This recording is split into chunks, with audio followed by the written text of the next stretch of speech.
তেলটা গরম হচ্ছে, তেলটা গরম হয়ে গেছে।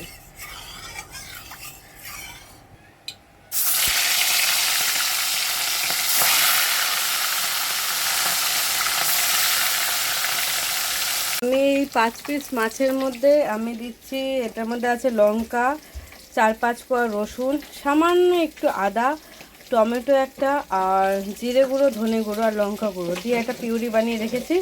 আর এখানে 1.5 খানা মতন পেঁয়াজ, এখানে কিন্তু কিছু পেঁয়াজ দেওয়া আছে, মানে মোট 3টে পেঁয়াজ দিয়েছি, হাফ এখানে হাফ এটাতে, ঠিক আছে। আর টমেটো দিয়েছি বলে ওই জন্য সামান্য 25 গ্রাম মতন দই ফেটিয়ে রাখা রয়েছে।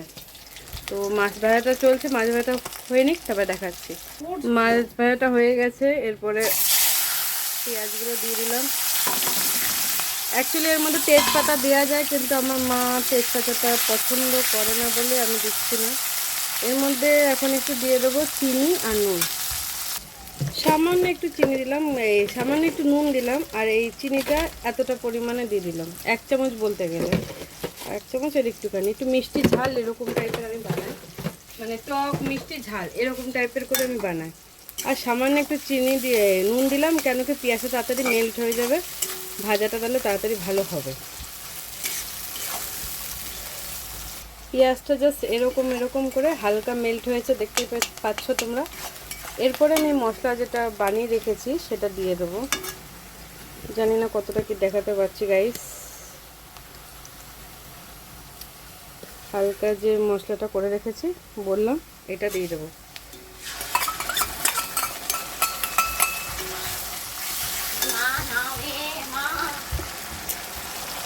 বাটিতে গুলা একটুর জন্য জল দিয়ে দিলাম এর মধ্যে দিয়ে, এবার মশলাটাকে ভালোভাবে কষাতে হবে।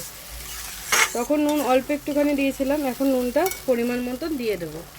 কতটা দিচ্ছি দেখে নাও তোমরা, 1 চামচ, আর এইটুকুনি, এই যে ব্যাস, আর নুন দেবো না।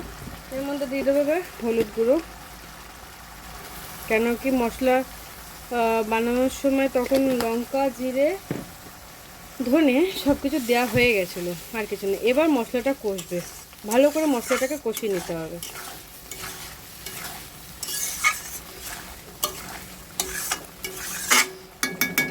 আমাদের জল টল আর কিছু অ্যাড করতে হবে না গাইস, মশলাটা কষুক, এই যেরকম ঢেকে দিতে হবে।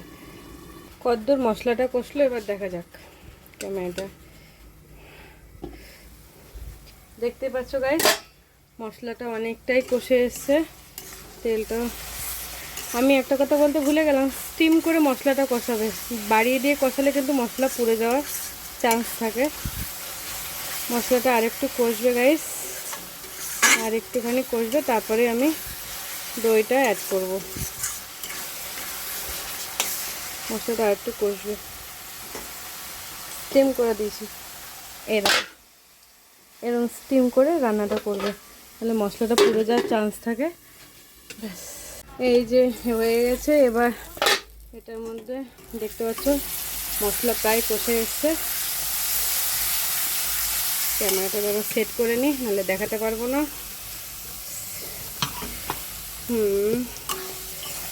দেখতে পাচ্ছ গাইস মশলা অনেক ইয়ে হয়ে গেছে, কষে গেছে।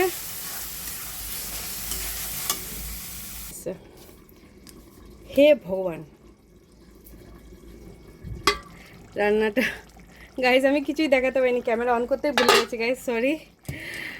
মানে দিয়ে দিলাম মাছ টাছগুলো দিয়ে, এবার গরম মশলা দিয়ে ঢেকে দিচ্ছি, সরি গাইস মিস্টেক হয়ে গেছে, অল্প সামান্য জল দিয়েছি, ঢেকে রাখছি।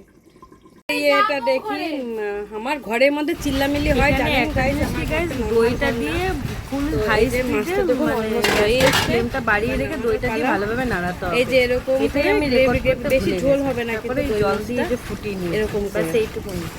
আর নামানোর আগে গরম মশলা। এবার আমি এটাকে নামিয়ে নেব। এই যে গাইস রান্না হয়ে গেছে, প্লেট তো করতে পারিনি, এদিকটা একটু ধরতো বাটিটা, এদিকটা নামা, ধর ভালো করে নামা। এই যে রান্না ইজ কমপ্লিট। দেখতে কেমন লাগছে? আমার মুখের মধ্যে দই আর হলুদ মাখা তো রান্নাটা পুরোটা দেখালাম, থেকে চুরি করে।